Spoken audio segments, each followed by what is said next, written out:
আমরা দেখেছিলাম import around 10 billion, 9 to 10 billion dollar, কিন্তু এখন দেখেন ইম্পোর্ট কিন্তু 5 বিলিয়ন ডলারের মধ্যে। তাহলে আমাদের যে র মেটেরিয়ালস বা মেশিনারিজ হয়তো বা আরও ধরেন 1 বা 2 বিলিয়ন ডলার, 7 বিলিয়ন ডলার, তাহলে এডিশনাল 3 বিলিয়ন ডলার ওইটা কি হতো?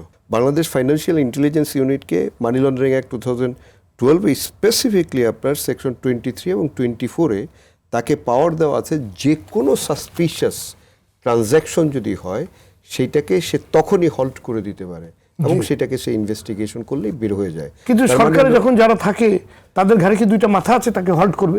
তা সেটাই হয়েছে, যেই রিজনিংটা হলো এখানে। আরেকটা ব্যাপার যেটা আমাদের ধরেন মানি ব্যাংকিং চ্যানেলের বাহিরে এখন 2,82,000 কোটি টাকা আপনার ব্যাংকিং চ্যানেলের বাহিরে আছে টাকা, কিন্তু সেই টাকাটা তো ব্যাংকিং চ্যানেলে আসতে পারতো বা আসে না, কারণ বিভিন্ন কারণ আছে, বা আমাদের ব্যাংকিং সেক্টর যেই ক্রাইসিস, যেমন ধরেন কোথায় ব্যাংকে টাকা রাখবে, টাকা রাখার পরে বা ফাইন্যান্সিয়াল যেগুলি আছে, ইনস্টিটিউশন যেগুলি আছে 35টার মধ্যে 20টাই খারাপ অবস্থা, তো এর কারণে দেখা যায় ব্যাংকিং চ্যানেলের বাহিরে। এখন যেটা হয়েছে যে মানি লন্ডারিং এগুলি কিন্তু স্পেশাল আইন। এই স্পেশাল আইনের যেমন ধরেন গভর্নমেন্ট যদি চায়, ঠিক আছে, একটা সেল ইমিডিয়েটলি, কিন্তু গভর্নমেন্ট যে চাবে, গভর্নমেন্ট চাইলে তো প্রথম দিন থেকেই এই মানি লন্ডারিংটাই বন্ধ হয়ে যায়, মানে যেই ইস্যুটা যে কজেশন, এই কজেশনটাই বন্ধ হয়ে যেতে পারে।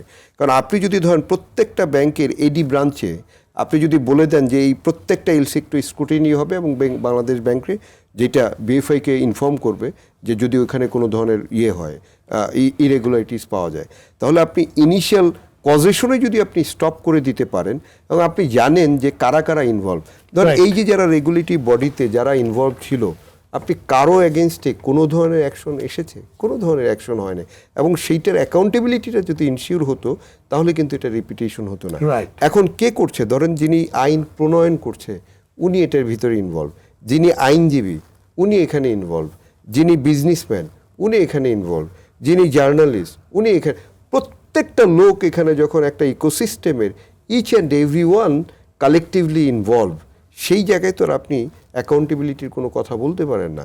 সেই জন্য আগে আপনাকে ইকোসিস্টেমটাকে ঠিক করতে হবে। তাহলে ইকোসিস্টেমে যতগুলি স্টেক হোল্ডার আছে সেই জায়গায় আপনাকে এমন একটা সিস্টেম ডেভেলপ করতে হবে, কারণ সবাই কিন্তু করাপশন, এটা একটা সিস্টেম, যখনই সিস্টেম যে আপনি করতে চাইলেই করতে পারবেন না, তাহলে কিন্তু সেই সিস্টেমে আপনাকে চাইলেও আপনি পারবেন না। যেমন ধরেন সিঙ্গাপুরে আপনি করাপশন করতে গেলেই আপনি ধরা পড়বেন, তার মানে হলো একটা অ্যাকাউন্টেবিলিটি দিয়ে আছে, পানিশমেন্ট হবে, আপনি আর সামনে করতে চাবেন না। তাহলে আপনাকে একটা সিস্টেম ইনশিওর করতে হবে, যেই সিস্টেমের মধ্যে কেউ যদি এই ধরনের অরাজকতা বা ইরেগুলারিটিস করতে যায় সে অ্যাকাউন্টেবল হবে। এখন ধরেন আপনার কোর্টে যখন একটা ম্যাটার যায়, সেই ম্যাটারটার এগেনস্টে একটা অর্ডার হলেই আপনি ধরেন হাইকোর্ট বা এসে যদি ধরেন যে কোনো একটা জুরিসডিকশনে এসে যদি আপনি স্টে করে দিতে পারেন, তাহলে সেই স্টের আলো দেখতে দেখতে হাইকোর্ট থেকে অ্যাপেলেট ডিভিশন থেকে সিপিসিএ, তারপরে রিভিউ, এখানে ধরেন 15 ইয়ার্সের একটা প্রসেস হয়ে যাবে। তো এই অর্ডারটা আবার যাবে নিচের কোর্টে, যে আবার সেই অর্ডার আবার ট্রায়াল চলবে, আবার সেই ট্রায়াল থেকে আবার একটা অর্ডার আসবে, তাহলে এই প্রসেস কমপ্লিট হতে হতেই তো আপনার 30 to 40 ইয়ার্স হয়ে যাবে। তাহলে সেই জায়গায় আপনি কিভাবে মেকশিওর করবেন যে অ্যাকাউন্টেবিলিটি? সেই জন্য আমার কাছে যেটা মনে হয়, আমাদের যে সিআইডি এখানে অল আর ব্রিলিয়েন্ট, আপনি অনেকই ব্রিলিয়েন্ট অফিসার এখানে আছে, অনেকেই অনেস্ট অফিসার আছে যারা চাইলেই এটা কাজ করতে দিতে হবে, রাইট? কারণ সবাই আমরা করাপ্ট না, কিন্তু এখানে ওই সিস্টেম কিন্তু করাপ্ট করে দিয়েছে। রাইট, ধন্যবাদ আপনাকে।